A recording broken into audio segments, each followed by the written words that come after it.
podemos tener distintas figuras. Existen propuestas donde un mismo tutor puede cumplir el rol de un tutor acompañante y al mismo tiempo es el especialista en contenidos. Hay otras propuestas donde las figuras están bien marcadas, están por un lado el especialista en contenidos, que sería el tutor académico, y después quien hace las tareas de acompañamiento. Siempre dependerá de la propuesta. De la misma forma, si hay propuestas masivas, tenés tutores que dependen de un grupo de coordinador de tutor, y ese coordinador de tutor depende del contenidista. Pero todo eso siempre va a ir variando en la propuesta específica.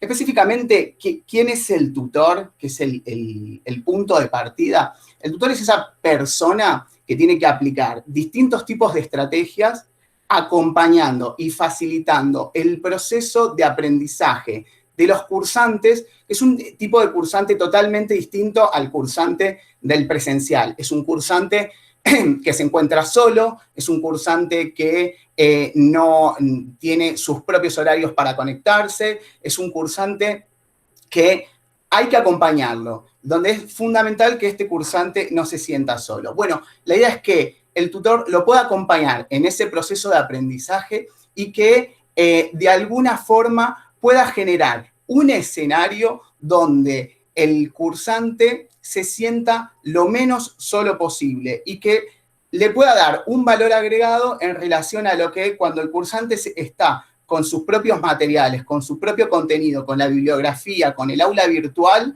que si estuviese solo, esa persona le tiene que hacer ese apalancamiento, ¿no? Entonces, como que de alguna manera, esa es la función clave del tutor.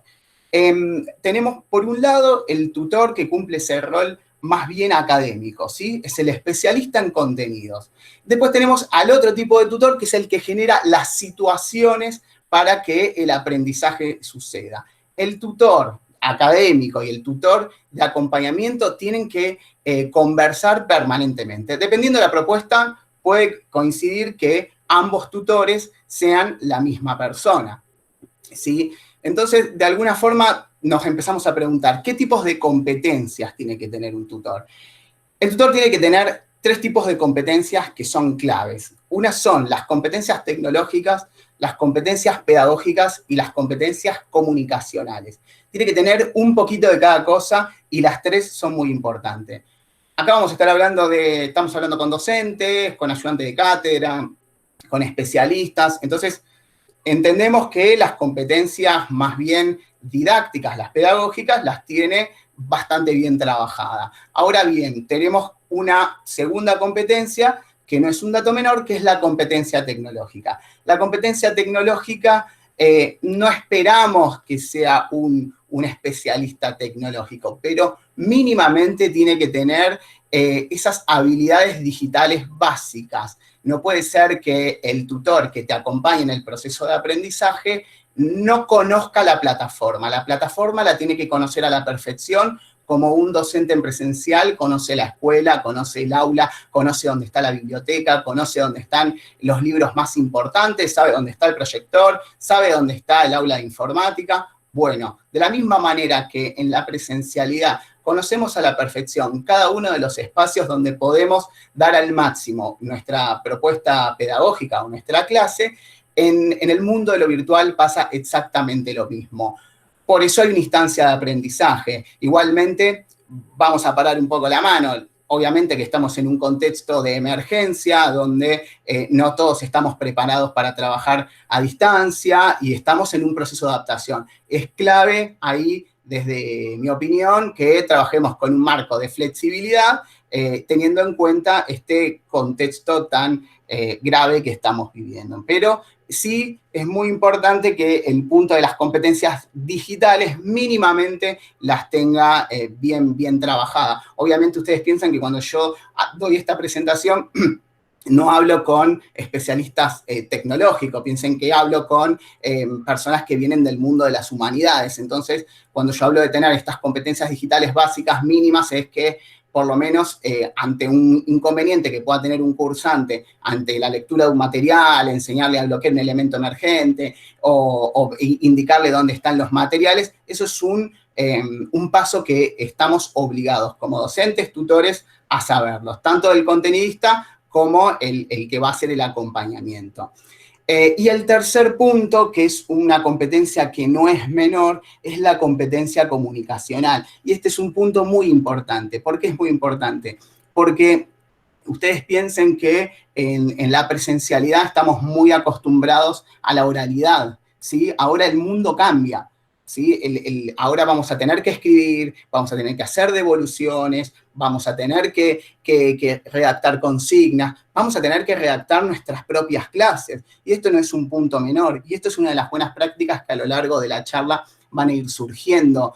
Yo he conocido propuestas de formación a distancia, las he cursado, donde la clase que yo tenía que leer o aprender era un material teórico, una investigación o un paper del jefe de cátedra, del mismo docente, y eso en la educación a distancia o en la educación en línea o en la educación mediada por tecnología, como lo queramos llamar, no está permitido, no es lo que la CONIAU recomienda, no es lo que los grandes investigadores nos están contando que es lo que no debe suceder, es lo que no le tiene que pasar al cursante. El cursante no se tiene que enfrentar a ese tipo de lecturas. El cursante se tiene que enfrentar a lo mismo que si yo como cursante voy y presencio un teórico, tiene que estar redactado con algún lenguaje más bien coloquial, de una forma didáctica, de una forma que a mí me llegue ese contenido como cursante. Después está en la misma clase escrita el módulo de bibliografía sugerida, bibliografía recomendada, material de lectura obligatorio. Tenemos esos espacios para que vos los puedas leer y que cumpla el mismo rol que la presencialidad. Pero no podemos reemplazar un teórico, vamos a suponer que lo hacemos escrito porque hay algunas herramientas que no cuentan con aula virtual o no las graban, o hay algunas propuestas que no lo tengan, pero vamos a suponer que si no la tienen, es muy importante quien redacte las clases, si son escritas, asincrónicas y teóricas, que no haga un copy y pego de la investigación que hice, la tesis de maestría, porque yo la escribí para un público específico, con un destinatario específico y con una finalidad distinta. En el mundo de la educación a distancia, ese material tiene otro tipo de creación, lo que los educadores generalmente le decimos una transposición didáctica distinta. Y esto es un punto que quería aclarar. Las competencias comunicacionales, este tipo de mensajería que vamos a empezar a tener, esta sincronía en la conversación o asincronía, es muy importante que nos tomemos el tiempo para escribir bien, que seamos didácticos, que el mensaje sea claro, que no tengamos faltas de ortografía. Ahora en el mundo donde estamos todos conectados, donde podemos conectarnos desde un celular y podemos escribir, aprovechemos que tenemos correctores automáticos. Es muy importante transmitir esa imagen. Un segundo punto, esos son como las tres competencias madres, que una es más importante que la otra. Las tres tienen el mismo grado de importancia. Sí es clave que puedan trabajar, puedan encontrar una figura que pueda cumplir con ese rol. Yo digo encontrar porque generalmente este tipo de charla la doy a personas que están desarrollando sus primeras propuestas, pero en este caso es obvio que la tienen, todos el público que está hoy nos está acompañando, pero es muy importante que las empiecen a desarrollar o que no las dejen de lado, ¿sí? Es un ejercicio, es un trabajo, al principio nos va a costar, pero los resultados claramente van a ser muy, pero muy importante. Bien, esto es un poco lo que les estaba recién compartiendo de los tipos yo después la presentación se las voy a compartir. Otro de los puntos que también me gustaría conversar es el tema de las formas que tenemos de comunicarnos, qué tipo de interacción y qué tipos de recursos. Sabemos que depende la propuesta a distancia, tenemos que los tutores que redactan su propia consigna en función a la materia, después otras que lo hace el contenidista. Vamos a suponer que estamos hablando de que lo tiene que redactar, ya sea tanto el contenidista o el tutor que hace el acompañamiento en el proceso de aprendizaje. Es muy importante que si trabajamos con foros, la verdad que el mundo a veces del aula virtual nos limita un poco acerca de los recursos que tenemos para generar interacción construcción de conocimiento y empezar a evaluar y distinguir si el cursante está logrando el aprendizaje. Eso es un dato que no es menor. Una de las herramientas que siempre tenemos es el foro, la mensajería dentro de las asincrónicas y el chat y la videoconferencia dentro de lo que es lo sincrónico. El tema del foro es muy importante crear consignas que tengan un valor. Yo no sé si alguna vez ustedes participaron de alguna propuesta a distancia, estoy seguro que sí. Todas las propuestas son distintas, habrán transitado positivas, negativas, neutrales, pero el tema del foro, que a mí, yo les cuento con la mano del corazón, el tema del foro, si no está bien planteado, es algo que no me gusta para nada, porque se termina armando un choclo, tengo que leerlo de todos, algunos ponen un testamento, otros copian y pegan. La verdad que a veces no le encuentro mucho el sentido pedagógico, pero he participado en otras propuestas donde realmente he aprendido. Por ende, empecé a investigar cuál era la diferencia entre las dos propuestas y por qué una me resultaba que tenía un sentido pedagógico claro y otras no. El punto principal es el tema de la consigna. Si yo hago una consigna que es bien abierta, muy abierta o que carece de cierta controversia al momento de generar un debate, la verdad que voy a lograr que se transforme un copia y pegue, ¿no? Y es muy importante ahí la participación del tutor. El tutor tiene que estar permanentemente en el foro, tiene que estar ahí para hacer, más allá de la consigna, hay una participación, 2 participaciones, y a la tercera se tiene que involucrar el tutor, los tiene que mencionar a los cursantes que participan. Hola Juan, hola Pedro, ¿cómo estás? En función de lo que comentaste, me resulta interesante esto, sin embargo, no coincido con esto. Y ahí armás una tercera pregunta, es decir, poder siempre tratar de buscar la controversia, la polémica, con respeto, respetándose. Me parece muy importante que podamos cumplir eso, es una de las buenas prácticas dentro de la tutoría, ¿sí? El tema del involucrarse. Esto, y después más adelante cuando hablemos de las buenas prácticas, es muy importante. Tenemos que estar permanentemente en contacto, insisto, no puede haber sensación de soledad en el cursante. Hay sensación de soledad y es un cursante que perdemos. Es un cursante desmotivado, es un cursante que empieza a leer, que todos están participando con un choclo de propuesta larguísimo, un testamento y dejo de participar. Y una buena práctica que ahí está para al momento de armar la consigna, consignas claras. Consignas claras, por ejemplo, que a mí me gusta mucho, limitar la cantidad de renglones en la participación. No sé, como, por ejemplo, yo a veces hago un foro de presentación, porque el foro de presentación para mí es clave. Otro punto, humanizar las relaciones, ¿sí? Y lo podemos hacer ¿cómo? A través de un foro de presentación. ¿Cómo humanizamos las relaciones? Es clave que el tutor, por ejemplo, en la plataforma, su foto de perfil esté puesta y su presentación esté puesta. Yo he participado en propuestas de formación a distancia donde el tutor o el docente, que era el responsable, no tenía ni una foto ni una presentación. Yo le hablaba a un avatar gris o a compañeros que tenían un avatar gris. Es muy importante que el tutor le exija al cursante, pero que le exija y que él también lo haya hecho, ¿sí? Entonces, con esto, ¿qué es lo que les quiero decir? Yo hago un foro de presentación y en un foro de presentación yo digo, bueno, nos presentamos como si estuviéramos en Twitter, 140 caracteres. Bueno, ahora se agrandaron, ¿no? 280 caracteres. Y a partir de ahí empezamos, o una consigna, una canción y 3 líneas, y esas 3 líneas que el próximo lo retome. De alguna forma más dinámica para que la lectura se haga más agradable y que no sea un cumplir. Lo que tenemos que evitar es que el cursante entre para cumplir. Entro al foro, copio y pego lo que dijo uno, o leo lo que puso uno más arriba, leo lo que puso el segundo, hago un engendro, copio, pego, después cuando el tutor descargue los reportes, a ver que participé, listo, un tema menos. ¿Saben cuántos cursantes transitan ese estadio? Eso es lo que tenemos que evitar, ¿sí? Por eso es muy importante abrir distintos tipos de canales. Foros, hay distintos tipos de foros en el sentido de que no se confundan cuál es la función del foro. Por ejemplo, en el foro donde hacíamos el foro de debate, donde estamos hablando, haciendo una controversia, no sé, historia económica mundial, fisiócratas versus mercantilistas, ¿no? Y ahí trabajás una controversia y una polémica. Y me salta uno preguntando, tengo una consulta, ¿para qué fecha hay que descargar esto? ¿O para qué fecha? Y entonces no.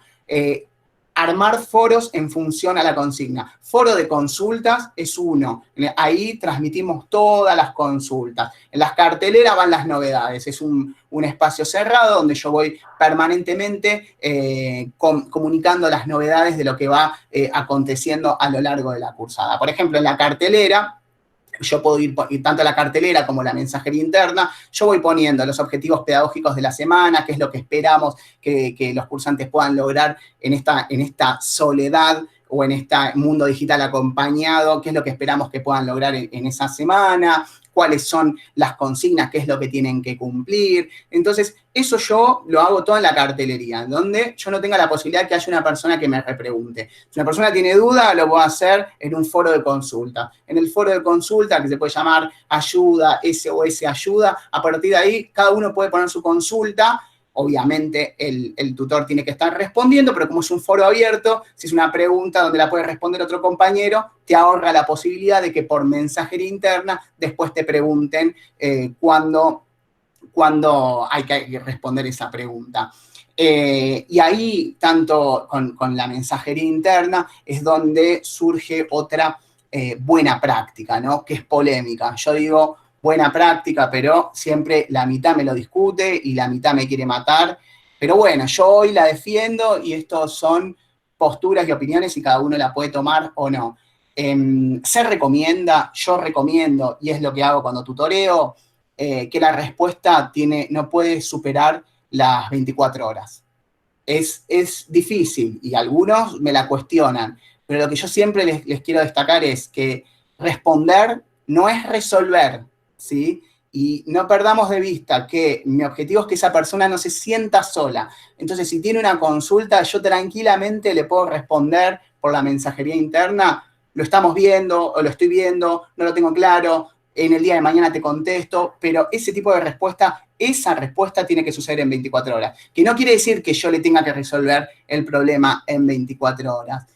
Y los domingos, es verdad, domingo, depende de la hora, es un bajón, pero bueno, si a veces nos tomamos el tiempo para contestar en una red social o a veces nos tomamos el tiempo para contestar en un WhatsApp, la docencia es pasión, al menos así uno lo vive. Entonces, en ese sentido, yo siempre propongo las 24 horas. Polémico, yo he transitado, he cursado y me han contestado en 72 horas. Y la verdad que no está bueno. Y a los que le he respondido en 24 horas, yo como tutor, al final de la cursada te lo valoran, te lo agradecen. Es un estímulo para el cursante. No nos olvidemos que nosotros tenemos que crear el escenario para que no se sientan solos. Estamos acompañando, estamos tratando de que, y esto aún tiene más valor, porque en este contexto ellos no eligieron ser estudiantes a distancia. El contexto lo obliga. Entonces ahí es como un doble el compromiso. Si bien yo esto lo recomiendo para el que elige estudiar a distancia, pero también les digo, ojo, que el perfil del estudiante en línea es un perfil de un chico que trabaja, de un chico que se puede conectar a la noche, o un padre de familia que tiene sus propios tiempos, que vive en el mundo de la sincronía. Entonces, si tiene un momentito para conectarse con la computadora, conectarse con el material, tardan 3 días, 4 días en responderle y ya pasó, su motivación está en otro nivel. Y eso es lo que no deberíamos lograr.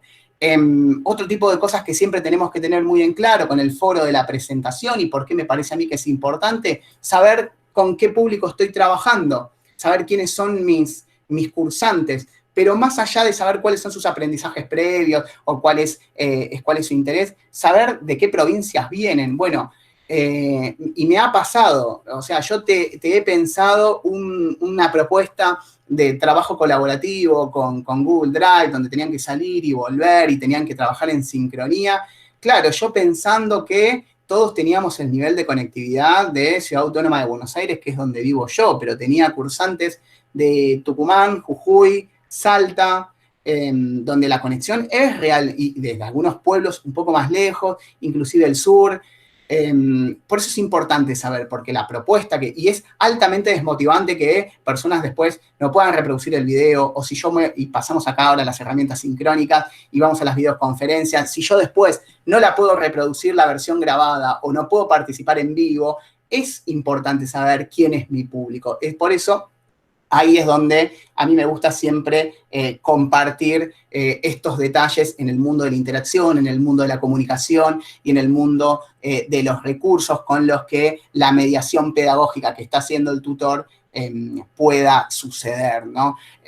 Por eso me parece que es importante saber quién van a ser mis cursantes, más allá de que es clave para armar mi propuesta pedagógica y para armar, saber con cuáles son los conocimientos previos que cuentan y partir desde una homogeneidad en conocimientos, es importante justamente para eso, porque si yo pienso en herramientas lo suficientemente creativas que requieren un ancho de banda que esas personas no están ni cerca de tenerlo, que yo en su momento, y siempre lo cuento porque a mí me pasó desde el otro lado, de querer hacerme el creativo, la innovación educativa, que es lo que vengo investigando, leyendo y participando en conferencias, pero después cuando lo llevo a la práctica me encuentro con este contexto.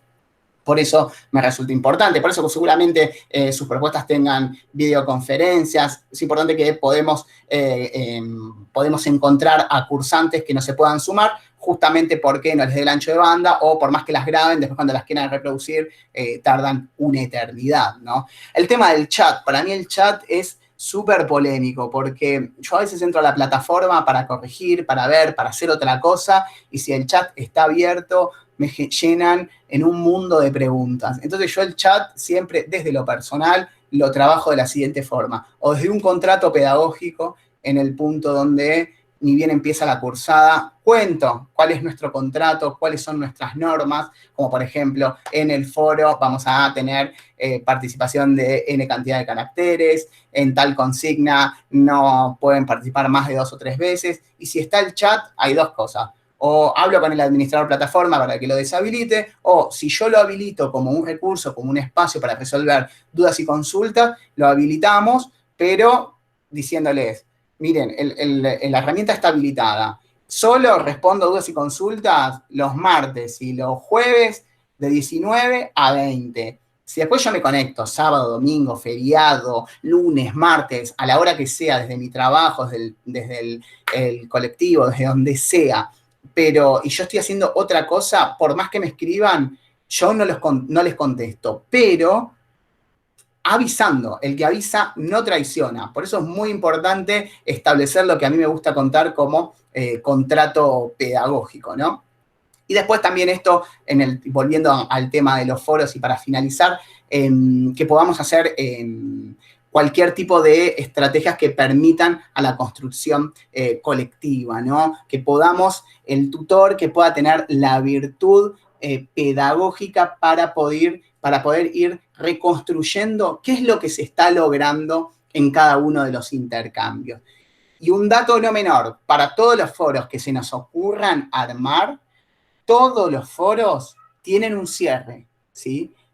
Ningún foro puede quedar abierto, pero no estoy hablando del cierre de la herramienta que los participantes no pueden dejar de escribir. Estoy hablando de un cierre pedagógico. Lo que Neil Mercer en educación habla de la recapitulación pedagógica. Tenemos que hacer ese trabajo de recapitular qué sucedió en el intercambio desde un punto de vista pedagógico, cuáles fueron las oportunidades vistas, cuáles fueron las debilidades del intercambio, cuáles son los aportes, qué tipos de interrogantes generó, qué tipos de debate. Bueno, es tarea del tutor. Obviamente que yo todo esto lo que cuento son prácticas que cada uno las aplicará en la medida que el contexto, la materia lo permita, ¿no? No se olviden que yo vengo del mundo de las ciencias sociales y que todos estos puntos me parecen muy importantes. Pero los comparto porque entiendo que tal vez en alguna herramienta o en algún otro contexto también les puede llegar a servir, ¿no? Entonces, no se olviden nunca de recapitular y de armar una conclusión y una reflexión en cada una de las instancias. Siempre, inclusive cuando termina la propuesta a distancia. Nunca se olviden de evaluar, nunca se olviden de armar encuestas. Es muy importante siempre darle la voz al cursante. Cuando yo hablo del cursante, hablo de estudiante. Siempre denle voz.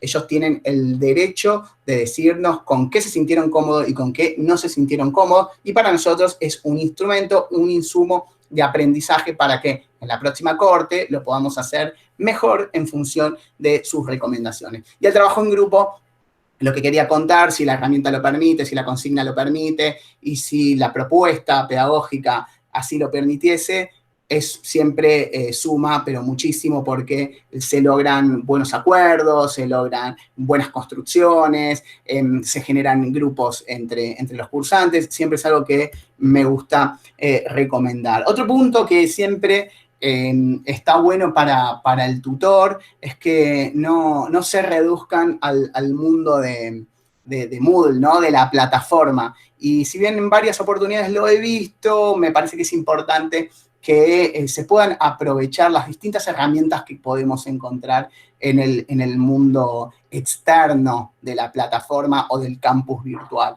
Pero un dato que no es menor es que siempre, siempre tenemos que volver a la plataforma. Nada puede quedar por fuera. ¿Qué quiero decir con esto? Ahí, por ejemplo, van a ver distintos iconos. Está Facebook, SoundCloud, Google Drive, Padlet, WordPress, Wikis. Podemos establecer distintas propuestas. Yo, por ejemplo, hago trabajos en grupo con el Google Drive, ¿sí? Porque me gusta la herramienta, me gusta que cada uno, yo les armo, no sé, una presentación y ellos tienen que trabajar sobre el Google Drive. Pero el foro, el foro de intercambio sucede en el campus de Moodle.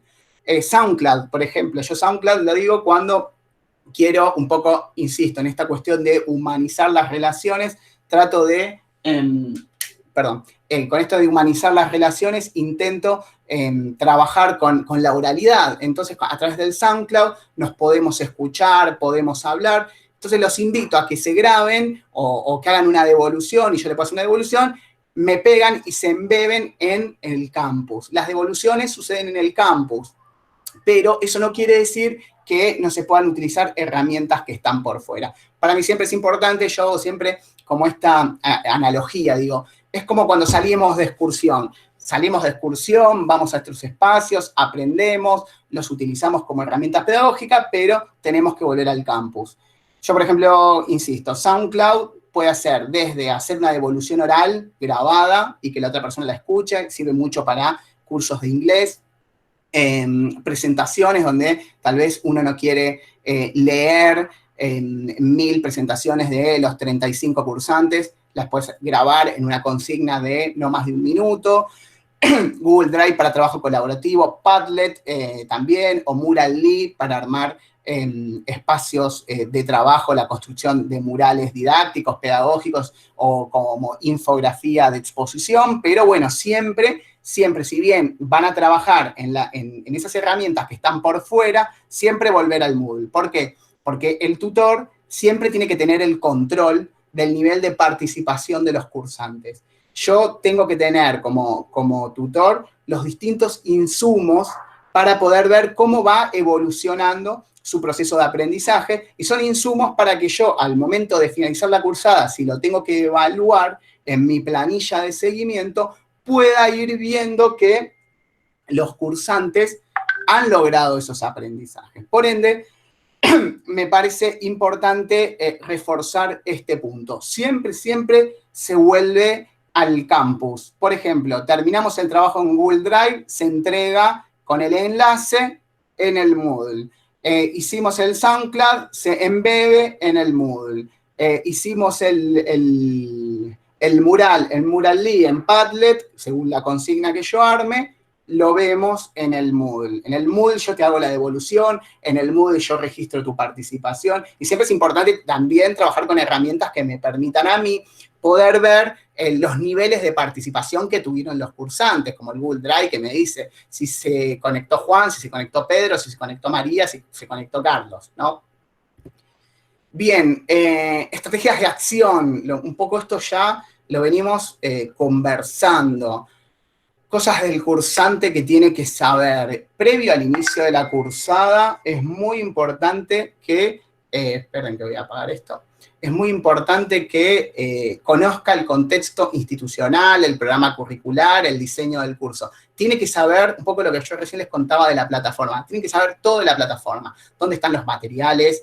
El tutor, a partir de ese momento, es la cara de la institución. No importa si está contratado, no está contratado, si factura, si es ayudante, no es ayudante. Si vos ya sos tutor de la propuesta pedagógica, de la Flaxo, del curso Pedagogía de las Diferencias, vos sos la cara de la Flaxo.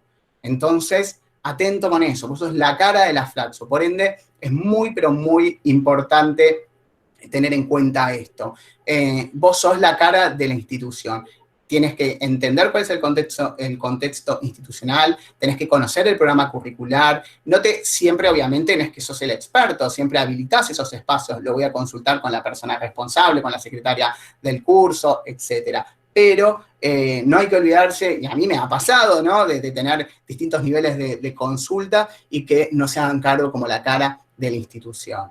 Durante el inicio, insisto, siempre tratar de dar las bienvenidas, identificar las características de los cursantes, el nivel de formación, el contexto de donde vienen, el nivel de conectividad, esto que estuvimos conversando hace un rato. Durante el desarrollo, siempre esto de participar permanentemente y activamente en todo tipo de interacción, en las consultas, en los intercambios, siempre evitar de dejar esa sensación de abandono y crear siempre esos ambientes que estimulen y que transmiten permanentemente cuáles son los objetivos pedagógicos, qué es lo que esperamos de cada uno de ellos al finalizar esta semana de formación. Muy importante siempre en las evaluaciones, retroalimentar. Yo he tenido formaciones donde la devolución es aprobado, muy bien lo que hiciste, Juan, eso es una pésima devolución. Siempre las devoluciones son personalizadas, es un tema para 30 alumnos o 30 estudiantes, hacer una por una, es verdad, cuesta, es complejo, pero es un valor muy agregado para el cursante. Las devoluciones son personalizadas, contándole cuáles son sus oportunidades y sus debilidades, enseñándole en dónde se equivocó o alentándolo en dónde estuvo bien. Esos son puntos a tener en cuenta. Devoluciones personalizadas, cualitativas, siempre suman al momento de evaluar un proceso de aprendizaje. Ser flexibles en el mundo de la educación a distancia, siempre hablamos de la flexibilidad en tema de fechas. Si no llegamos si hay algún cursante que no llegó, bueno, tratar de evaluar cuáles fueron las causas, pero siempre proponernos ser flexibles porque es un mundo complejo el que viene, el que está en educación a distancia, es una persona que transita, tal vez lo hizo a la noche, o trabaja, o tiene familia, insisto, tratar siempre de ser un poco flexible, siempre dentro de un marco o los alcances que uno pueda y conozca que se pueda extender. Mensajes de cierre, cuando termina la cursada, hacer un mensaje de despedida. Yo he tenido cursadas que una vez que aprobé, me aprobó el contenidista, nunca más, listo, después la secretaria me dio el diploma virtual, pero ni un cierre, ninguna despedida, estás hace un mes, 2 meses, 8 semanas interactuando con una persona que la conoces, siempre está bueno dar un cierre y una despedida, ¿no?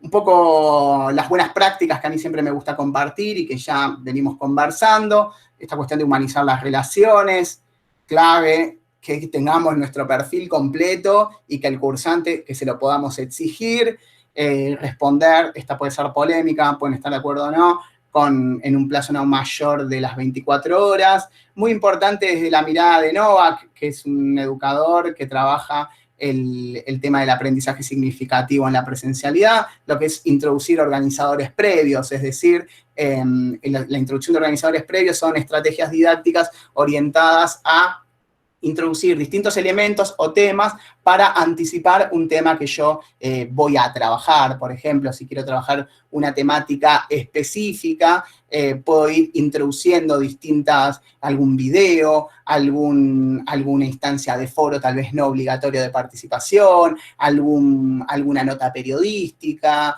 Bueno, son estrategias para anticipar un tema que después vamos a suponer que esto finalizando la clase 5, yo introduzco algunos videos como material complementario para que se puedan ver con una consigna, ¿no? Un video y mira, y listo, con alguna consigna o con algún mensaje de reflexión, para que la próxima clase, cuando vamos a trabajar ese tema bien específico, yo me aseguro que el cursante al menos ya tiene un organizador previo, como se dice en educación, ya tiene como una pequeña base de conocimiento o el tema ya le suena, ¿no? Entonces, son como estrategias para generar anclajes en el proceso de aprendizaje. Esto es muy importante planificar siempre, si hacemos alguna sesión virtual, es muy importante planificar.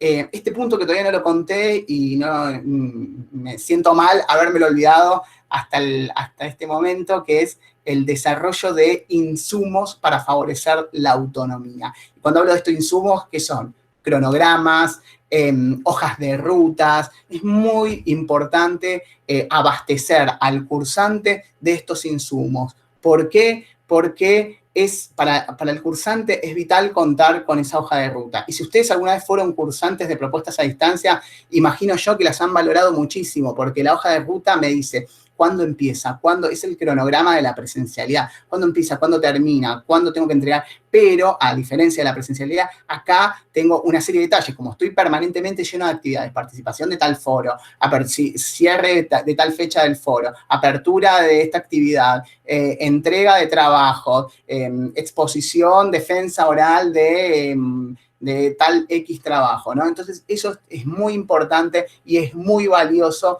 poder armarlos. Tanto los cronogramas como las hojas de ruta me parece un recurso que tienen que poder desarrollar para que lo puedan aprovechar los cursantes. Esto mismo que hablaba recién, el feedback permanente, dar devoluciones de manera siempre cualitativa, individual, tratando de destacar por más que no haya aprobado, por más que la propuesta no haya sido lo esperado o no haya cumplido los objetivos, siempre es muy importante contar que si algo bueno le tenemos que encontrar. Si no le encontramos nada bueno, inventémosle algo chiquitito, aunque sea para que funcione como un pequeño estímulo, no matarlo, no desmoralizarlo, ¿no? Porque es un bajón y corremos el riesgo a que ya después no quiera seguir o que no se sienta cómodo, ¿no? Yo siempre como que trato de recomendar eso, que si no es lo esperado, es importante encontrarle algún punto positivo. Al momento de evaluar y de armar estas devoluciones que yo les digo individuales, es siempre muy importante destacar cuáles fueron los criterios de evaluación, ¿no? Ustedes como docentes, como educadores, como tutores, tenemos que compartir con qué criterios de evaluación yo, Juan, tutor, te evalué a vos. Es muy importante, tanto para la devolución como al momento en que yo hago la consigna. Si yo presento una consigna, es importante o es legítimo y valorable que vos puedas contar con cuáles van a ser los criterios con los cuales yo te voy a evaluar ese trabajo. Porque vos lo estás direccionando, le estás ayudando a construir ese trabajo. Siempre a mí me parece como una medida súper positiva. Esto de tener presente las herramientas que sean las más adecuadas en función al contexto, identificar las posibilidades de conexión a Internet. Insisto, yo les contaba recién un mal trago que tuve haciendo una actividad súper innovadora de estos gurús de la educación, que hay muchísimos y que te cuentan todas cosas buenísimas, que a ellos les funciona súper bien, pero cuando lo llevas a cabo, obviamente, puedes enfrentarte con este contexto, así que está bueno contar las cosas buenas y las cosas no tan buenas para que uno, en su escenario, pueda tomar lo que crea que puede llegar a ser lo más conveniente. Así como reflexiones que a mí siempre me gusta como destacar, es que un tutor se puede ver condicionado por la propuesta. El tutor puede ser excelente, pero si la propuesta, que no depende de él, porque la propuesta hay contenidistas que ya la armaron, o hay una cátedra que ya la construyó, si los materiales que eligieron, si la propuesta que armaron no es suficiente, al tutor le limita su potencial, porque él puede estar queriendo hacer todo lo que yo hoy les estoy contando pero arriba hay otras personas que te están diciendo que no, como nos pasa inclusive en la presencialidad, van a limitar nuestro potencial. Pero también al revés también puede pasar. Una propuesta que puede ser excelente, que pueda tener identificada todos estos puntos, se puede ver totalmente deslucida por no tener este acompañamiento y este compromiso, porque entienden que el acompañamiento es otro. Desde mi humilde opinión, es importante que uno se lo pueda tomar, hasta a veces es más difícil que en la presencialidad, porque estos 24 horas estás permanentemente involucrado, así que bueno, nada, uno se puede ver perjudicado si no tiene es un acompañamiento que sea correcto. La institución siempre recomendamos que evalúe, que esté atrás de estas figuras, que los estén acompañando, que los estén apoyando. En este contexto cobra aún mayor relevancia, sobre todo porque los estamos obligando a trabajar a distancia, tanto al cursante como al docente, se tienen que acomodar, se tienen que adaptar, y en este mismo contexto de cursar también tiene que estar resolviendo qué es lo que va a comer, qué es lo que va a vivir, y está con los hijos, así que en este caso me tomo el atrevimiento a las instituciones con las cuales estuve conversando en estos días, de que también seamos un poquito flexibles y entendamos tanto al estudiante como al docente y al ayudante. Y después los que les puedo compartir son dos actas de trabajo en espacios que hemos trabajado en jornadas de educación a distancia, tanto en la construcción de materiales didácticos en educación a distancia como en esta figura del rol del tutor, como para seguir profundizando. Cuando les compartamos le comparta la presentación, van a poder ahí ampliar un poquito más esto que estuvimos conversando. Creo que hasta acá les he rápidamente y tratando de cumplir al pie de la letra los 45 minutos que me comprometí. Tengo todo el tiempo del mundo, pero entiendo que se están capacitando, entiendo que están a 1000 con toda esta propuesta y las cabezas dicen basta, las familias reclaman, así que yo estoy aquí, me pueden preguntar, creo que hasta aquí hemos hecho como un barrido de las herramientas o los elementos esenciales que un tutor, una propuesta a distancia, tiene que estar contemplando. Voy a dejar de compartir para ver si hay alguna pregunta o alguna duda. Brillante, Juan. Perdón mi intervención. Extraordinario, más claro imposible, contundente, directo, muy esclarecedor. Muy didáctico también, así que felicitaciones, muchísimas gracias. Pasamos a las preguntas.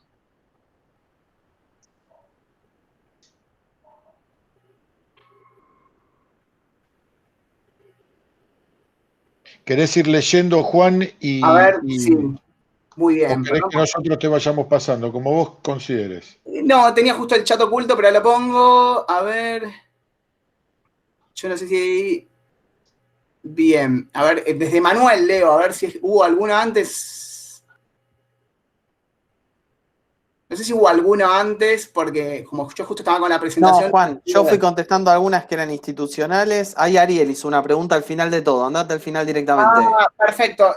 Ariel, bueno, ahí lo que podemos hacer es podemos recapitular un poquito en la presentación, de alguna manera están escritos de alguna forma todos estos consejos que les estuve compartiendo.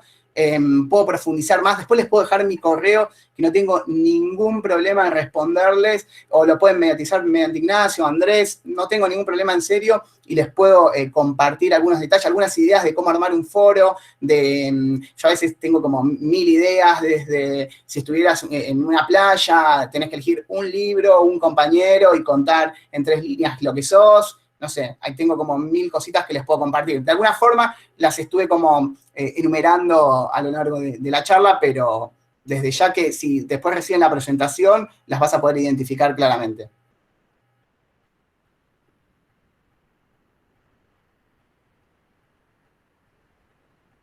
Ah, bueno, ahí Emmet dice que tiene una pregunta, pero no sé si la vi, no sé si quiere salir con audio. Valeria, que se entrecorta, no sé si ha pasado lo mismo. Hola, hola Juan, buenas tardes, ¿me escuchás? Sí, no me estás hablando del futuro, ya sabés que todo no funciona, me venís a advertir que todo lo que te dije no está bien. Perdón, es una cuenta que, bueno, no es la laboral ni la personal. Por favor, Eh, no hay Soy ningún Hugo, problema. soy ayudante de inteligencia artificial. Quería preguntarte algo, me pareció genial la presentación que diste, la forma como la diste y cómo te comunicás. Y en un momento hablaste sobre humanizar los perfiles y, bueno, humanizar el e-learning. Nosotros tuvimos un debate interno cuando empezamos a hacer las grabaciones de los videos y en cómo vamos a salir en línea con los chicos a dar las clases, que tenía que ver con el hecho de si la persona que está dando la clase tiene que dejar su cámara prendida y salir para que te vean. Nada, hoy por hoy nos dicen apagar la cámara porque ahorras ancho de banda, otros nos dicen dejarla prendida porque humaniza. Vos con tu experiencia, ¿qué decís? Es una pregunta un poco difícil, sin embargo, y yo te tengo que, con una mano en el corazón, yo te invito a abrir la cámara, porque para mí es importante verte a los ojos, ver con quién estoy hablando. No es lo mismo que aparezcas vos con tu cara, con tu forma, de la persona que yo ahora estoy leyendo quién sos, te puedo identificar. Los gestos comunican, el lenguaje gestual comunica, los tonos, no es lo mismo. Yo invitaría a que abran la cámara desde un punto de vista, desde lo social, desde lo técnico. No tengo herramientas para decir, mirá, y me estás cortando ancho de banda y la verdad que el resto de las personas no se pueden conectar. Es un tema, si estamos hablando de una videoconferencia en vivo, tipo webinar, para todos, como estamos haciendo ahora, 100, 200, 300 personas, para mí está más bueno abrir la cámara. Entiendo esto de lo que decís que puede estar quitando ancho de banda. Ahora, si estamos hablando de otro tipo de presentaciones, donde la cantidad de cursantes son más chicas, o si es para grabarse y en diferido, no, claramente tiene que estar saliendo a la cámara, desde ya. No es una reunión de personas que nos conocemos, ¿no? Digo, donde te puedes permitir eso. Para Genial. mí, no. Perdón si te interrumpo. Por favor. Justo no tengo activada la cámara porque nada, está todo oscuro, es como si no pasara nada. Pero iba a decir que el ancho de banda, el problema del ancho de banda es que las personas que solo están escuchando tengan la cámara prendida. Ayudamos muchísimo al ancho de banda con apagar todos la cámara salvo el que está hablando. Entonces es fácil, tengo que hablar, prendo la cámara, prendo el micrófono. Dejo de hablar, cierro la... Bueno, eso es lo que cuenta acá el compañero Alf, me permito decirte Alf, es fundamental. Y esto es parte del contrato pedagógico que yo recién les vengo diciendo que hay que permanentemente tener en conversación con el cursante. Esto lo que acaba de decir es fundamental. Antes de empezar la videoconferencia, se arma un decálogo de las normas de la videoconferencia. Todos con el micrófono silenciado, por ejemplo, para no escuchar los ruidos ambientes. Todos con la cámara apagada, solo tiene permitido habilitarlo al momento de... Y también hasta inclusive se puede dar una explicación para no sonar tan dictatorial, ¿no? No es que yo vengo docente, sujeto activo, expositivo, el resto me escucha. Y ahí se puede dar tranquilamente esta explicación técnica que es clave para que la otra persona pueda interpretarlo, entenderlo y hasta tener otro nivel de empatía.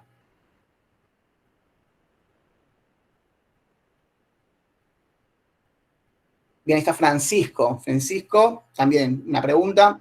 Sí, hola, buenas tardes. ¿Se me escucha? Se escucha muy bien, Francisco.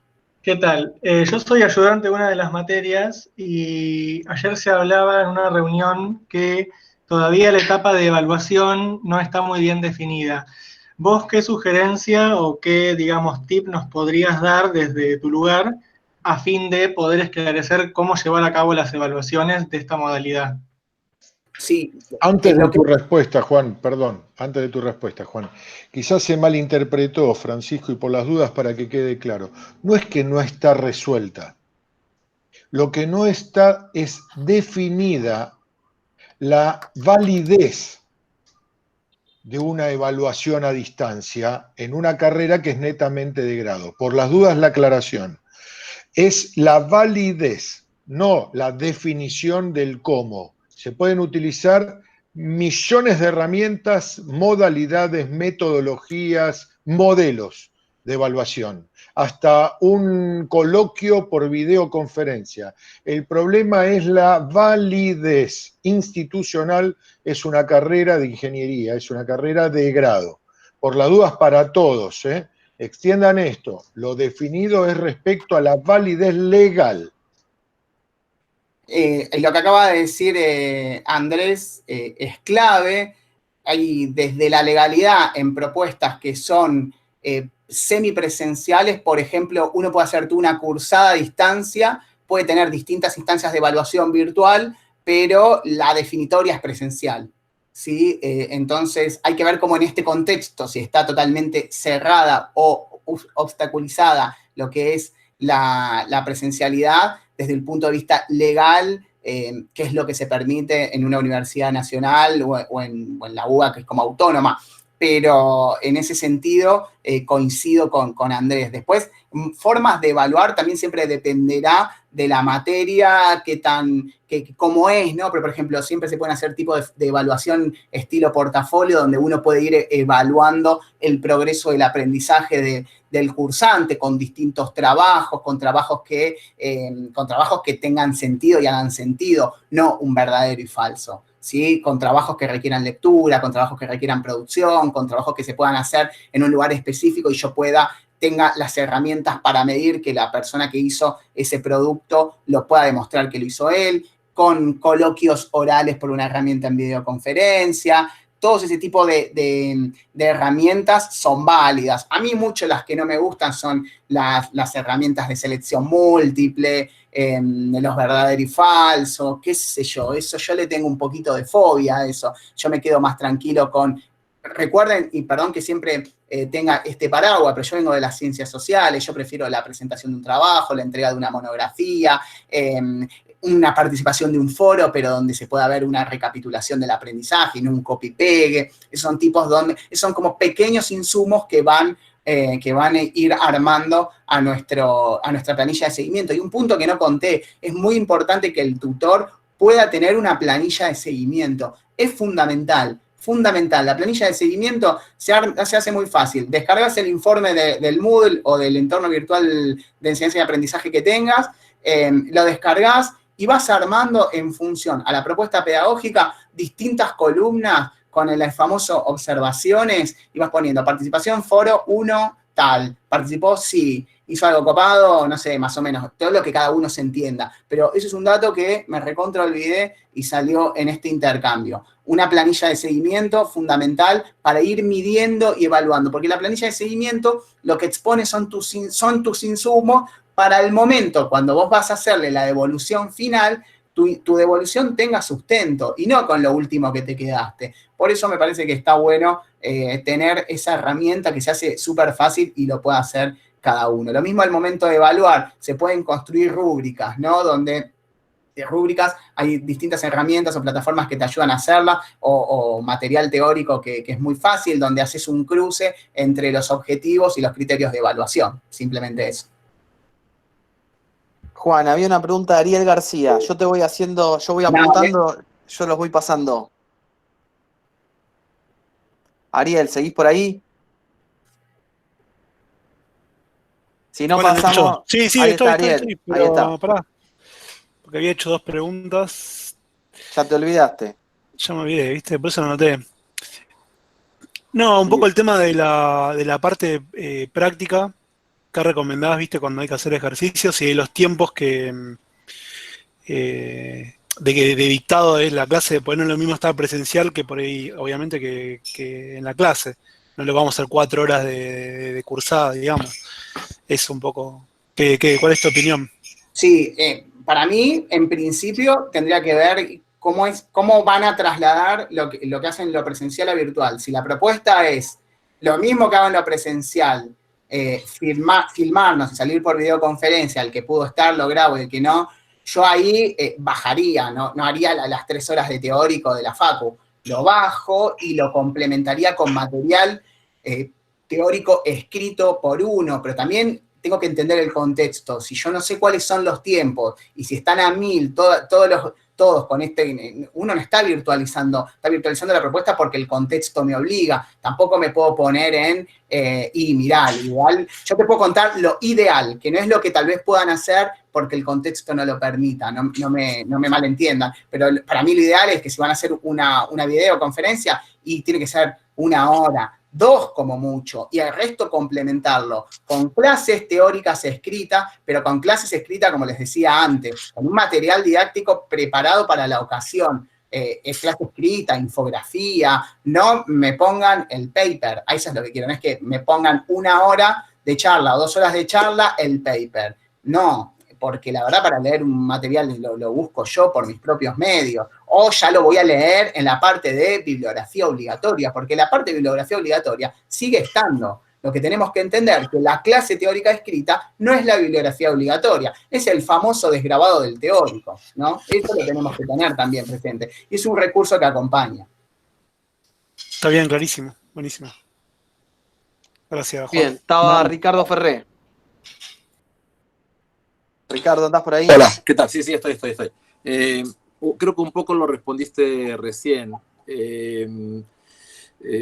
Tiene que ver con esto. Nosotros de alguna manera en esta instancia estamos llevando, entiendo yo por el tipo de tecnología que tenemos, lo que vamos a poder usar, una buena parte de lo que es la clase presencial en el entorno virtual. Obviamente hablar 3 horas de un concepto teórico o 2 horas y pico solo teoría va a ser muy complejo para los chicos. Pero tengo una pregunta, porque ayúdame a establecer la diferencia o si en esta instancia tenemos que ir hacia eso. Un curso dado en forma virtual tiene un compromiso de tiempo de tutoría fuera del tiempo de clase que es mucho mayor al que nosotros tenemos en la clase habitual. Deberíamos incrementar ese tiempo, deberíamos aprovechar el 100% del tiempo en el que estamos presencial, que podemos estar, vos hablaste antes de que el horario libre, que se mete cuando quiere, pero en este caso nosotros vamos a dar clase en un horario que es el acotado al tiempo en el que estamos en clase. ¿Qué estrategia nos propones para eso y actividad que podamos, o más o menos cómo sería esa mezcla, ese seguimiento que les podemos hacer después y el nivel de compromiso de tiempo distinto que vamos a tener ahora? A mí hay un punto que todavía yo no termino de comprender, lógico, porque no soy parte de la institución para ver cómo lo están planificando, pero un poco sé por dónde te puedo responder.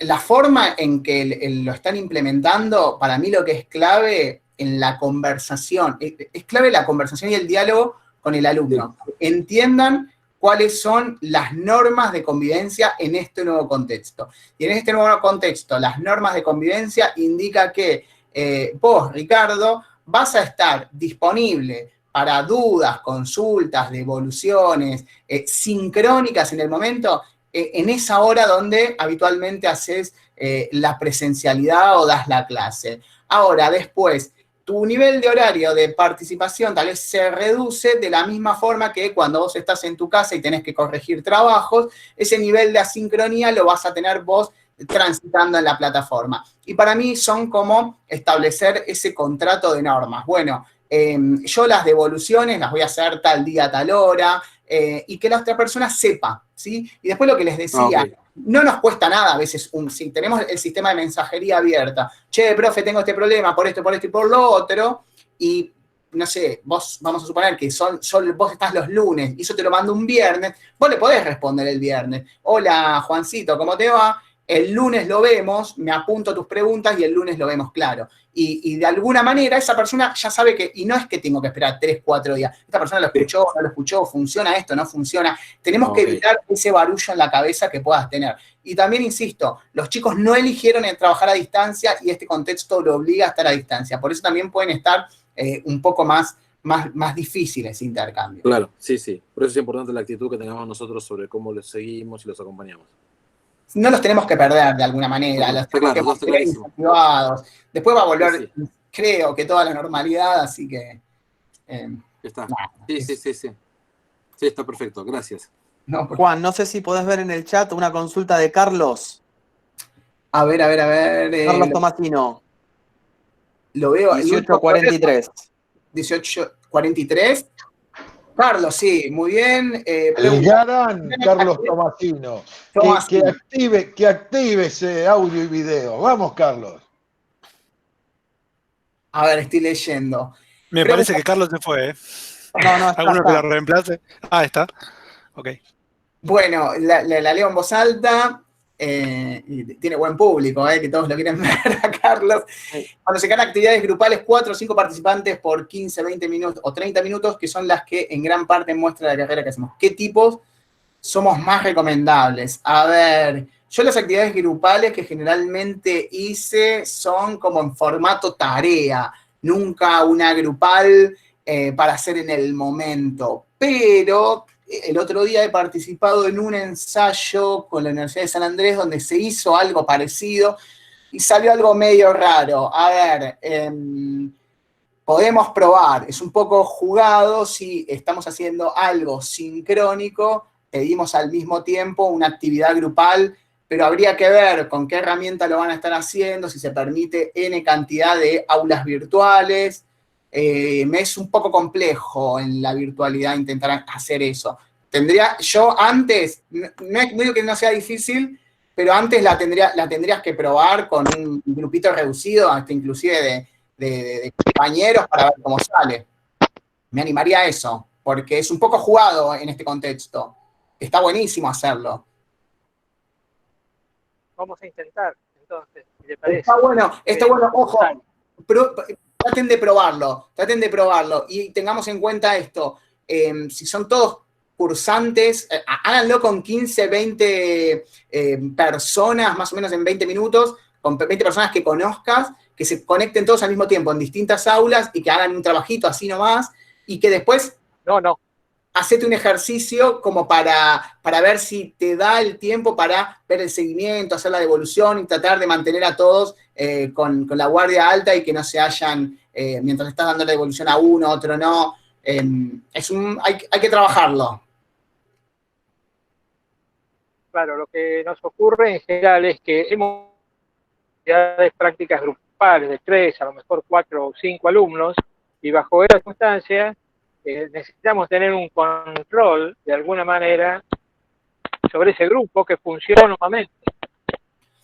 Mirá, yo los trabajos en grupo que hice, a ver si te suma este antecedente, los hice yo como docente y lo que armaba era trabajo en grupo con distintas PPT creadas por Google Drive, donde en ese Google Drive agrupaba a 5 cursantes y yo era como el owner de todas esas PPT, como el dueño, y ponele que tenía, no sé, en 30, 5 PPTs de distintas, renombradas de forma distinta, con una consigna específica, y después en el Moodle tenía un foro de intercambio, donde ese grupo, que eran grupos cerrados, donde todos tenían pequeños foros con los 5 personas que integraban el grupo. Y en esas personas que integraban el grupo, tenían que ir sucediendo los intercambios o los acuerdos a nivel grupal para que yo podía ver todos los foros, pueda ver qué intercambios tuvieron entre esos cursantes para ver qué aprendizajes iban teniendo. Después, ellos trabajaban como si fuéramos su cartulina o su espacio de trabajo, era la PPT de Google Drive, donde podían ir escribiendo y armando su propuesta. El Google Drive también lo que tiene es eso de que yo puedo ver el historial de revisión, entonces yo puedo ver si Juan, Matías, Pedro y Belén, que son los que conforman el grupo 1, escribieron en el trabajo. Entonces, yo qué tenía como insumo, pero todo eso desde la sincronía, no lo hacía en el momento. Entonces, ellos lo hacían, para tal fecha lo entregaban, y después yo iba viendo y hacía una devolución. Mirá, yo decía, no sé, Ariel, la verdad que no te vi que participaste, porque no vi que hiciste ningún intercambio en la presentación, que puedo ver los detalles de participación, y ahí, por ejemplo, podía evaluar que no había una producción, pero yo siempre lo trabajé desde la sincronía, no desde la asincronía, no de la sincronía. Hace poquito participé de una de la sincronía, pero fue medio difícil, donde se abrieron en simultánea, como esta aula virtual, 5 por distintos grupos, y después el profesor iba viendo cada una. Me pareció un poco arriesgado, le salió bastante bien a quien lo hizo, pero tenés que tener como mucha cancha. Eso es la sensación que me dejó. Quiero hacer una aclaración. Todas las actividades grupales, los modelos verdaderamente pueden ser diversos, acorde no a una limitante tecnológica, sino que el modelo sea factible y sea viable de poder realizar. Por ejemplo, Meet podríamos estar haciendo salas en paralelo y cada sala que vaya ingresando un grupo. Es como una simultánea de ajedrez. Es decir, tenemos salas abiertas y yo participo en todas en paralelo. Es solamente una cuestión de audio que puede generar algún tipo de problemas, pero así es un modelo. Hay otras herramientas, GitHub, hay 10 millones de herramientas, hay que definir el modelo que uno quiere llevar adelante y después utilizar la herramienta. Pero Sí, previamente, ¿qué modelo trabajar? Ahí Guido también, sí, comparte herramientas, ¿no? Eso están buenísimos. Después, entre docentes y en la misma institución, se pueden hacer una pequeña comunidad donde se puedan compartir buenas prácticas, herramientas. Eso siempre suma y sirve muchísimo, ¿no? Que entre ustedes se puedan compartir experiencias, si te fue bien, si no te fue tan bien, qué herramienta encontraste, conociste. A veces encontrás una googleando, pero después te das cuenta que para aprovecharla al máximo, es paga. Bueno, nada, eso está bueno y como dice Andrés, hay que definir el modelo y después llevarlo a la práctica. Juan, tenemos las últimas 2 preguntas. Vamos. Andrea Alegretti. Sí, acá estoy. Hola, Andrea. Hola, ¿cómo estás, Juan? Muy bien, muy bien. Bien, te hago una consulta. Yo soy ayudante de una materia que es electiva, la cual tiene una ventaja porque justamente los chicos eligen esta materia, no es que es troncal a la carrera y que la tienen que hacer, digamos, sí o sí. Esta asignatura tiene como objetivo realizar un proyecto de un sistema de información que posiciona al alumno en el rol del gerente del proyecto. Cuando nosotros hacemos el trabajo práctico, tenemos diferentes ítems que ellos van entregando. Y esta planilla es como el estatus del trabajo práctico. ¿Vos considerás o me podrías decir si es adecuado que ellos puedan ver, digamos, ese avance que ellos van teniendo en lo que respecta al TP? Yo el año pasado, digamos, empecé a hacer esto y era como que se generaba, entre comillas, una cierta competencia de que quién entregó qué cosa, yo tengo este ítem que no entregué, como que se generan un poco de ruido en ese sentido. Entiendo el ruido que mencionás porque pasa, pero a nosotros siempre, al contrario, para despertar a los que están más dormidos, sí, en este caso, lo que están haciendo los otros es clave, es fundamental. Es más, en la especialización a veces lo que hacía era habilitaba a un cursante de otro grupo para que vaya viendo lo que iban haciendo los otros y se quedaban de la cabeza porque veían que los otros tenían un montón de cosas, que habían investigado, que tenían presentaciones re lindas, que habían utilizado infografías, que habían sido mucho más creativos, y les dejaba la cabeza como diciendo, me tengo que poner las pilas, yo tengo que ser más creativo, pero desde un punto de vista educativo, desde la pedagogía, es algo que nosotros siempre compartimos, el ver los avances y ver los progresos y ver cómo el otro puede avanzar un poco más, para mí no está mal, no lo veo mal, obviamente tendrá que ver el contexto, pero me parece una buena oportunidad. No lo veo complejo. Bueno, muchas gracias, Juan. No, por favor. Y hay otra consulta de Oscar Bravo. Oscar, ¿estás por ahí? Sí, aquí estoy. Hola, Juan. Sí, Oscar. Sí, mira, veo tu pregunta ahí. Sí, mi consulta es la siguiente, un poco en la línea de Andrés con respecto a las evaluaciones. Y yo ahí un poco lo había puesto. Entonces, nosotros tenemos cursos de un promedio de 50 alumnos, ¿sí? Y un poco por eso, en base a tu experiencia, lo que conoces, un poco vos decías, y en alguna cosa concuerdo, que vos decís algo así como que no te gustaba mucho el tema de los verdaderos falsos, el tema de los choice, ¿no es cierto? Vos decías un poco como que para vos era mejor, por ejemplo, tal vez una participación en el foro o la entrega de un trabajo práctico o algo así. Mal no recuerdo que dijiste. Sí, está bien, está bien.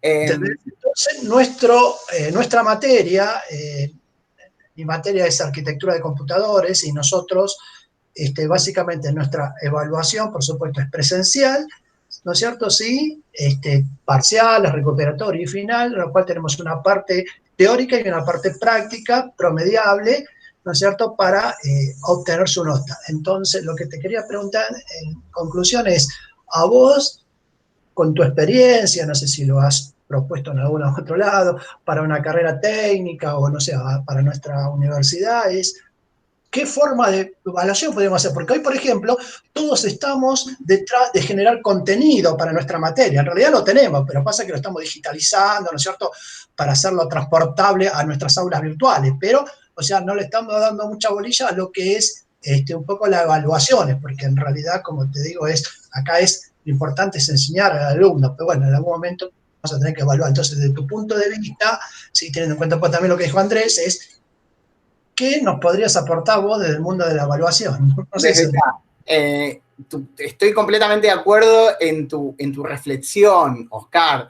Yo no sé si lo pude exponer, pero cuando yo a veces aclaraba esos puntos que muy bien destacaste, que a mí no me gustaba, es porque yo vengo generalmente del mundo de las ciencias sociales y generalmente también trabajé en ese mundo, ¿no? Desde las tutorías y demás.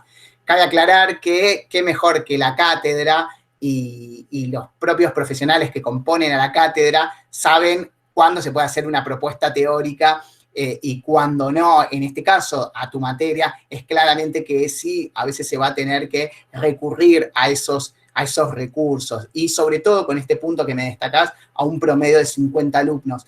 No sé cómo van a estar estructurados ustedes en el sentido si van a estar acompañados con el ayudante de cátedra o cómo se compone la misma estructura de la materia, ¿no? Porque es muy importante que lo que se propongan, ver si tenemos plantel o equipo para llevarlo a cabo, ¿no? Esto es como un partido de fútbol, ¿no? Entonces, cuando armamos la estrategia, buscamos, obviamente, yo conté las buenas prácticas, lo mejor, pero tenemos que ver si tenemos las condiciones de poder llevarlo adelante. En el contexto de este tipo de preguntas de selección múltiple, choice, verdadero y falso, si la materia es técnica, lo amerita, lo creen, y desde la pedagogía ustedes lo tienen recontra fundamentados porque así lo llevan hace años, está perfecto que se implementen. No obstante, se podrían, en las partes teóricas, involucrarse con algunas instancias de devoluciones, de construcción propia, de creación, de desarrollo, donde el cursante o el alumno se pueda expresar y ahí de alguna manera también poder medir esa evolución. El tema de la evaluación es verdad, como muy bien se hablaba, obviamente que el foco lo tenemos que tener en los contenidos, en la propuesta, en la formación. La evaluación en educación, y como lo sabemos todos, es un instrumento que a mí me da datos como profe. A mí me da datos de cómo está el avance del aprendizaje de los chicos. Es un instrumento. Si nosotros encontramos otros instrumentos que me permita dar datos, siempre todo suma. Pero el producto final, el número, la nota, el contenido, va a estar en base a toda esa información. Entonces, cualquier insumo que a mí me dé datos para construir una reflexión o un producto final, va a estar bien. Con 50 alumnos en un contexto súper masivo y con una materia donde, y si yo tengo un plantel corto y tengo 50 chicos, sí, valen esos recursos. No, perdón si no me expresé o no lo expresé antes, pero claro que vale ese recurso. Claro, en nuestro caso, para terminar, nuestro caso es una materia de primer año, de primer nivel, con lo cual hay muchísimos alumnos, no es de los últimos años, que cada vez son menos, sí, son menos. Y nuestra materia en realidad casi no tenemos ayudantes, es decir, estamos solamente los adjuntos frente a la clase. Entonces, eso es un poco lo que me parecía. Y desde mi punto de vista... Lo que yo les cuento lo que yo siempre les cuento es en el mundo ideal y en el mundo de la educación a distancia, que es muy distinto a lo que están pasando todos ustedes ahora, que es de un día para otro, una materia presencial, yo la tengo que virtualizar. Tal cual. Yo, por ejemplo, y culmino con esto, un poco lo que vos decías, yo, por ejemplo, he hecho, y acá seguramente todos los colegas lo mismos, hemos hecho un montón de cursos a distancia, ¿sí? Inclusive en universidades del exterior y demás, y vos te encontrás con, por ejemplo, el verdadero falso, el choice y demás. Pero, o sea, siendo sincero, no es que tampoco es tan fácil, digamos, siendo sincero totalmente, no es que aprobé tal vez un examen que fue al azar y puse cualquier cosa, no, la tuve que recontrapensar la respuesta para ponerla, porque inclusive algunas podían ser parecidas o no, etc.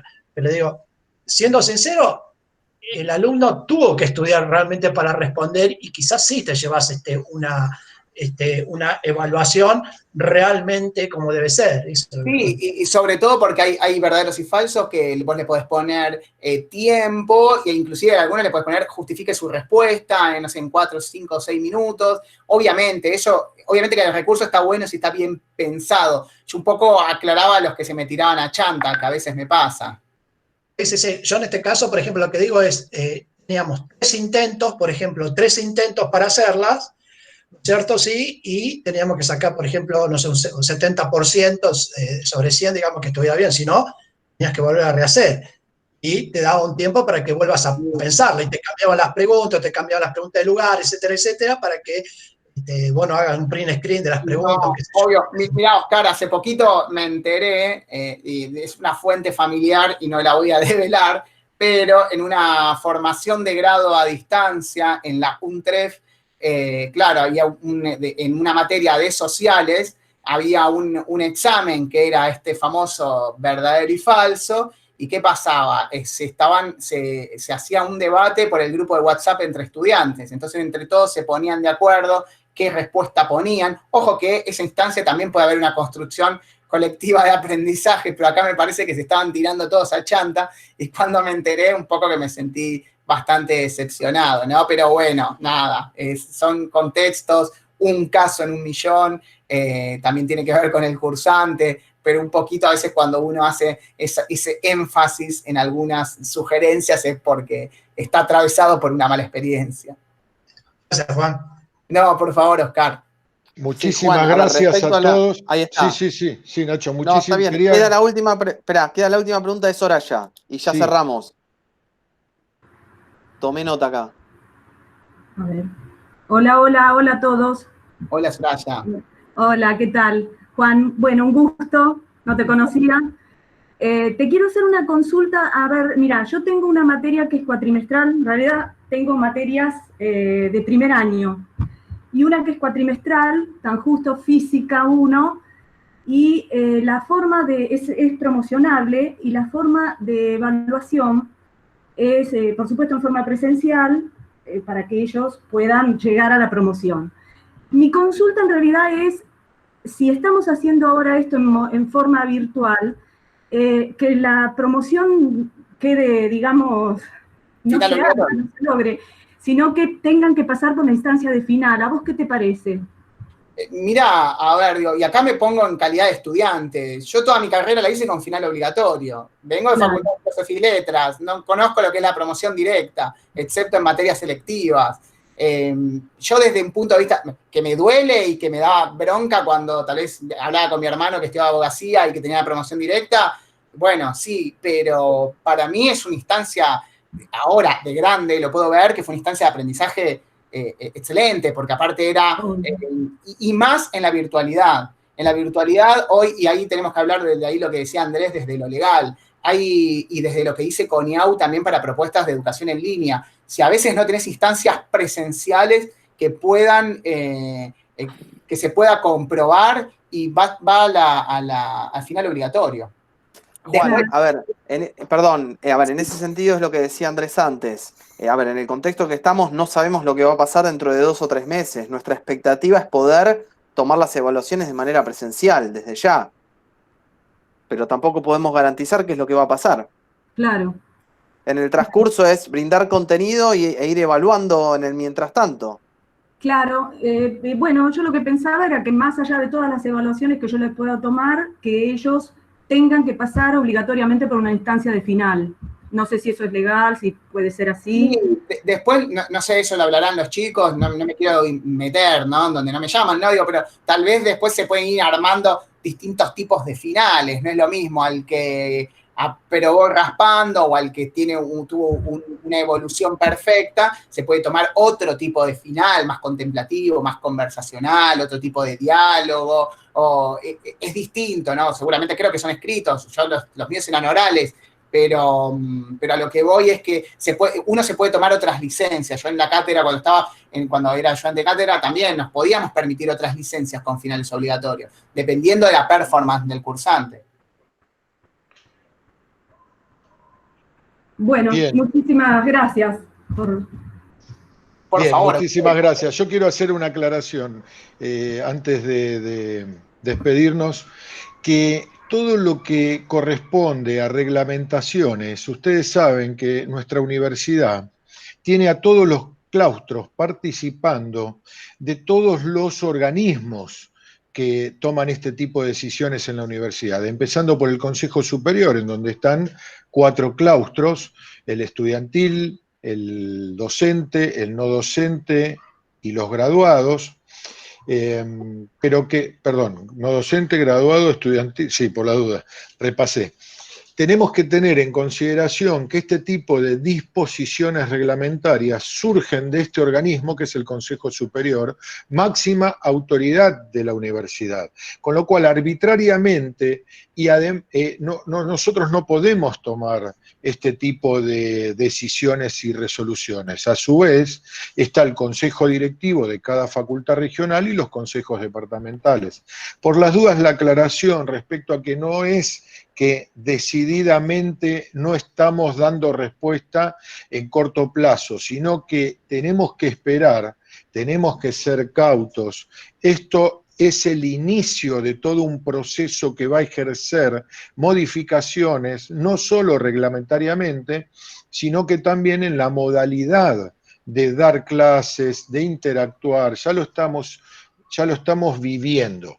Esto es parte del inicio de todo este proceso en el que estamos muy, pero muy satisfechos, que ustedes estén participando, que se preocupen, que se ocupen de ser parte de estos cambios significativos, que para algunos les será mucho más fácil, otros tendrán algunas dificultades, y alegres porque Juan nos haya ilustrado, nos haya enseñado de su experiencia. Lo tenemos los domingos físicamente ya incluido en la facultad, en Mozart, desde un aspecto deportivo, y ahora la idea es poder incorporarlos en las aulas físicas, porque fíjense, de la cancha pasó al aula. Ya está dentro de las aulas de UTN Buenos Aires, falta solamente incorporarlo en las orgánicas y desde una posición de un pedagogo extraordinario, un gran profesor, fue muy claro, muy preciso, insisto en esto, agradecidos infinitamente. Esperemos no sea la primer convocatoria, que puedas acompañarnos en la medida, obviamente, de tus posibilidades, de tus tiempos, sabemos que estás muy ocupado, pero siempre bienvenido. Así que muchísimas gracias a Juan, muchísimas gracias a todos los que han participado y seguimos en contacto permanente. Muchísimas gracias, y algo fundamental también, tenés obviamente un almuerzo cena pendiente cuando se pueda. Yo por ahora, la verdad, esto es fantástico porque no ejerce ningún tipo de gasto extra. Podemos comer, si vos querés yo te invito, acá tengo exquisiteces, pero bueno, será como será. El agradecimiento es mío para todos ustedes, los asistentes. Sé que no es fácil un sábado con la familia en este contexto tan particular. A Ignacio, a quien lo aprecio mucho y ya lo conozco hace un tiempo. Así que, y a todos por participar, y lo que necesiten, estoy a disposición. Está autorizado Nacho a compartir mis correos, mis contactos, lo que precisen, desde ya, en la medida que se pueda, acá cada uno haciendo desde su lugar el aporte desde donde se puede. Así que un placer, y el agradecido soy yo. Buenas noches, a descansar, y para todos, todas, este es el inicio de todo un ciclo que vamos a estar compartiendo las invitaciones por correo electrónico, así que estén atentos que insisto, es el inicio, y gracias por el compromiso y la participación para dar inicio a las clases la semana próxima. Chao, Juan, muchas gracias. Chao. Chao. Chao, gracias. Chao, gracias. Seguimos encontrando en estos espacios. Muchas gracias.